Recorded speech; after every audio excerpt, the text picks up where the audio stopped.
Hello students. आज देखिए मैं आपको एक प्रैक्टिकल बता रहा हूँ। सबसे पहले प्रैक्टिकल के लिए आपको देखना है, ये कहलाता है कांच का प्रिज्म है। और इस प्रिज्म में आपको पता होना चाहिए कि ये त्रिपार्श्व प्रिज्म होता है। हम इसको जब धूप की रोशनी में देखते हैं, सूर्य की सीध में लगा के देखें ऐसे करके, तो इसमें 7 रंग दिखाई देते हैं, जिसे हम वर्ण विक्षेपण कहते हैं। वो 7 रंग कौन कौन होते हैं? वो होते हैं विबग्योर। विबग्योर में VIBGYOR होता है, या उसको हिंदी में लिखते हैं बैजा अपी नाला। लेकिन हमारी आंखों में इतना अच्छा नहीं होती आंखें कि हमारे पूरे इसमें 7 रंग दिखाई दे सके। ये दिख रहे हैं, देखिए हमको, यहाँ से आप लोग भी देखिएगा।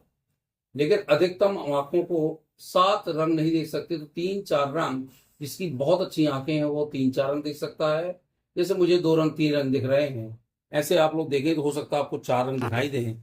और जब इसको हम किसी स्वेज झिल्ली में ऐसे लगा के करेंगे, तो जो हमारे पेपर में आएंगे वो पूरे 7 रंग दिखाई देंगे।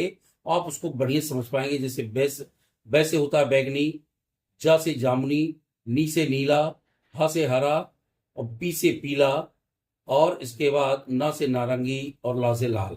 इस प्रकार बैजा हापी नाला इसको कहते हैं, 7 रंगों में विभाजित होता है। इसके लिए हम एक प्रैक्टिकल बता रहे हैं आपको। ये प्रिज्म है। सबसे पहले हम एक पेपर लेते हैं, और ये कहलाता है स्टूडेंट ड्राइंग बोर्ड। ये आपके होगा विद्यालयों में, आप देख लेना, ये ड्राइंग बोर्ड कहलाता है। ड्राइंग बोर्ड चूंकि हम इसलिए लेते हैं, पटा घर का नहीं ले सकते, क्योंकि हमें पिनें गपानी पड़ती हैं। तो पिन गपाने के लिए चूंकि इसमें जल्दी गप जाती हैं, तो हमने ड्राइंग बोर्ड ले लिया। ड्राइंग बोर्ड के लिए हमें एक व्हाइट पेपर लेना है, जिसमें कुछ ना बना हो। और पेपर को हमें इस तरह से बिल्कुल सीधा करके, और इसमें हमें पिने लगा देना है। जब हम इसे पिने लगाएंगे, तो पिने इसलिए लगाते हैं ताकि ये हमारा पेपर इधर उधर उड़ने ना पाए। हम सबसे पहले पिन कपाएंगे, ये देखिए तुरंत पिन कप जाती है। हम थोड़ा सा रुमाल का सहारा लेंगे ताकि कपाने अंगुली में ना लगे। और ये देखिए यहाँ पे हमने पिन कपा दी, ये कप गई तुरंत। और इस तरह से हमें चारों कोनों में पिने कपाना है। ध्यान रखिएगा, थोड़ा पेपर टाइट कर लीजिएगा, ये कपाई। और ये थोड़ा सा किस कपड़े से पकड़ के आप बढ़ा दीजिए, तो आपके अंगूठे में लगेगा नहीं। ये कपा दी। शाह की चोरों चारों कोनों में कपाना है, ताकि हमारा जो पेपर हो वो उड़ने ना पाए। ये ध्यान रखिएगा। ये हमने कपा दी। और फिर हमने एक पिन चौथे कोने में कपा दी यहाँ से, ताकि हमारा पेपर बिल्कुल सीधा रहेगा। देखिए, देख रहे होंगे, इसको आप लोग करके देखें, जरूर करें इस तरह पेटकर। प्रिज्म बहुत महंगा नहीं आता, आप लोग प्रिज्म ले सकते हैं मार्केट से। और प्रिज्म ज़्यादा कीमती नहीं होता। ये खींच के आ जाएगा आपका 30 से 40 रुपये आ सकता है। कहो इस समय महंगा हो गया तो 100-150 का आए। तो छोटा प्रिज्म ले लीजिए, ज़्यादा बड़ा प्रिज्म ना लीजिए आप लोग। और ये देखिए हमने इसको कपा लिया। ये पेपर हमारा टाइट हो गया। अब हमें क्या करना है, ये प्रिज्म लेना है। प्रिज्म की हमको बीचों बीच यहाँ पर रखना है, और एक पेंसिल की सहायता से हमें इसकी आकृति बना देना है। क्या कर देना है? आकृति बना देना है। देखिए हमने सीधी इसकी आकृति बना दी, ये बना दिया। आप वो बड़ा प्रिज्म लेंगे तो बड़ी आकृति बनेगी। ये देखिए प्रिज्म की आकृति बना दी। इस तरह से कई आकृति बनाएंगे। एक पेपर में कम से 1 2 3 4 आप बना सकते हो आसानी से। और भी आकृति बना सकते हो। हम एक और बना दे रहे हैं यहाँ पे आकृति।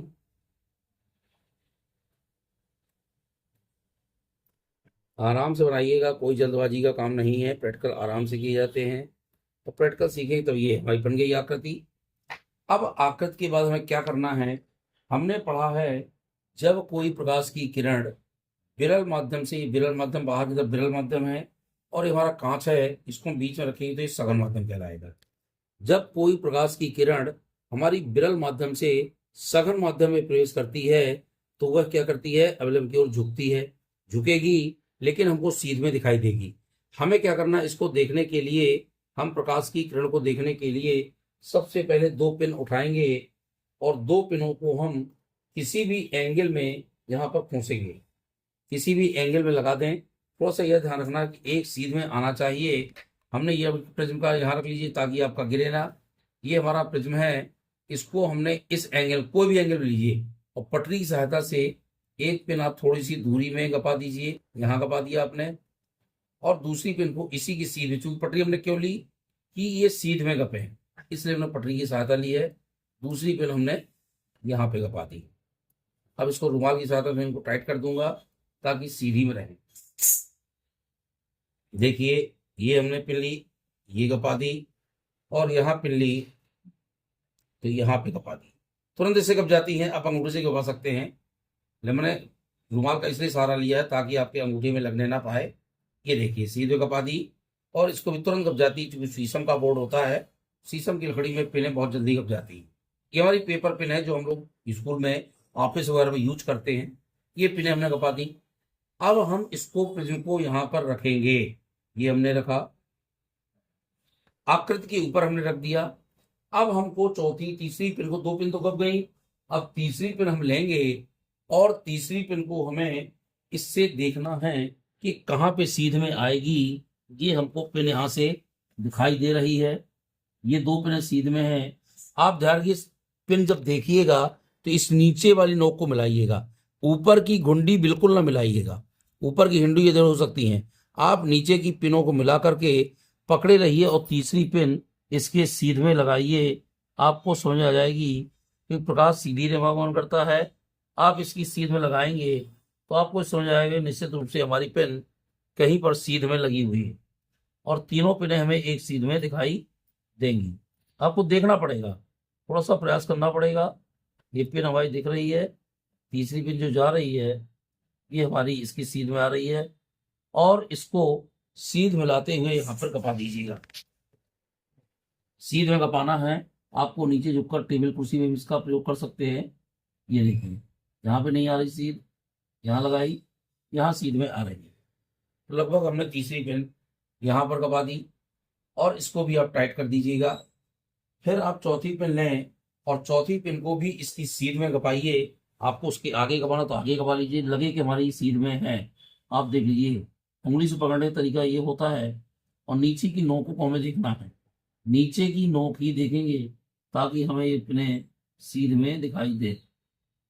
ये देखिए, ये हमने चौथी पिन भी यहाँ पर कपा दी और इसकी सीध में हमने चौथी पिन भी यहाँ कपा दी और दोनों पिनें सीध में हैं। अब हम इस तरफ से एंगल से देखेंगे तो भी हमें चारों पिनें सीध में दिखाई देंगी, इस एंगल से देखेंगे तो भी पिनें हमें चारों सीध में दिखाई देंगी। अब हमें यह जानने के लिए कि हमारा जो ये आपतित किरण कहलाती है, जान जाइए। यदि हम यहाँ से प्रिज्म का टुकड़ा उठा लें, अब देखिए सीधों में हमारी पिन है। हम ये जो किरण आती है, जब हम पिनों को निकालेंगे तो पिनों में हमें छोटा सा यहाँ पे गोला बनाना है, राउंडेड करना है, ताकि पता है इस पिन को निकाला, यहाँ भी छोटा सा राउंड बना दिया। इस पिन को निकालेंगे, यहाँ भी छोटा सा राउंड बना देंगे गोले में, और इस पिन को निकालेंगे, यहाँ भी राउंड बना देंगे, ताकि हमें पता रहे कि पिन हमारी कहाँ पे लगी थी। ये हमने पिनों को निकाला। अब यहाँ से इस सीध में मिलाते हुए हमें यहाँ पर ये रेखा खींचनी है, दोनों बिंदुओं को मिलाते हुए। ये देखिए खिंच गई और यहाँ पे डालना हमको अविलंब सीध, बिल्कुल ये हमने डाल दिया। अब हमको ये देखना है, ये जो हमारा यहाँ पे बनने वाला कोण है ये कहलाता है आपतन कोण। क्या कहलाता है? आपतन कोण। यहाँ पर भी एक कोण है और इसके बाद जो हमारा परावर्तन कोण बनेगा, क्योंकि परावर्तन का नियम हो रहा है और इसको भी सीध में जब करेंगे तो इस सीध में भी हमें रेखा मिलाना है और रेखा मिलाकर इस कोण को नाप लें चांदा रखकर।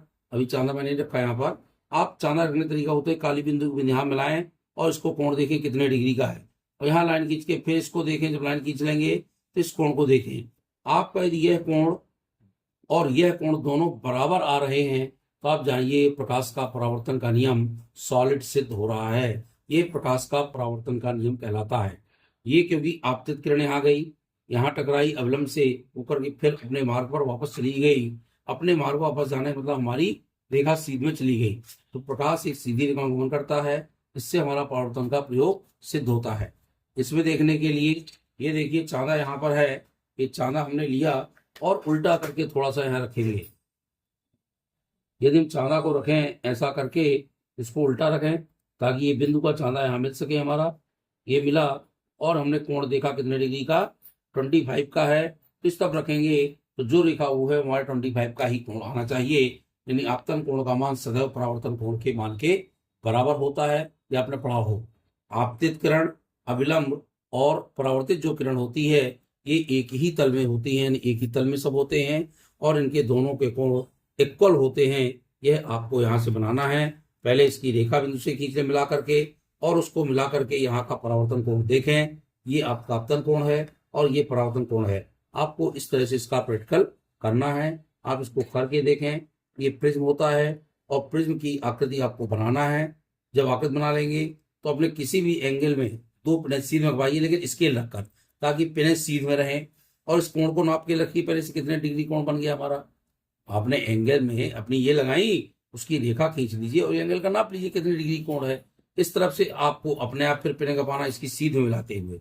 अब इस तरफ से देखो, चाहे इस तरफ से सीध में पिनें हमारी दिख रही हैं, तो हम जान जाएंगे कि हमारा प्रैक्टिकल सही। उसमें आप ये लाइन खींचें और फिर इस तरफ का कोण नाप लें।